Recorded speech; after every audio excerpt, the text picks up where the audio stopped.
ప్రతిఘటన టీవీకి స్వాగతం. క్షణక్షణం మీకోసం. 37 కార్పొరేషన్లకు చైర్మన్లను కాంగ్రెస్ ప్రభుత్వం నియమించింది.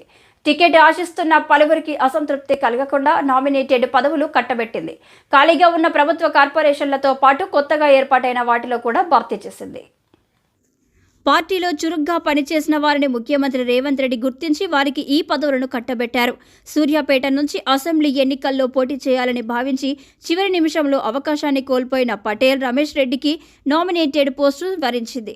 రోడ్డు డెవలప్మెంట్ కార్పొరేషన్ చైర్మన్గా Malreddy Ramreddy, tourism development corporation చైర్మన్గా పటేల్ రమేష్ రెడ్డి, ఇండస్ట్రియల్ ఇన్ఫ్రాస్ట్రక్చర్స్ చైర్మన్గా నిర్మలా జగ్గారెడ్డితో పాటు రాష్ట్ర మహిళా కమిషనర్ చైర్మన్గా నేరేళ్ల శారద, వైశ్య కార్పొరేషన్ చైర్మన్గా కాల్వ సుజాత, ఎస్సీ కార్పొరేషన్ చైర్మన్గా ఎన్ ప్రీతం సహా మొత్తం 37 మందికి అవకాశం కల్పించారు.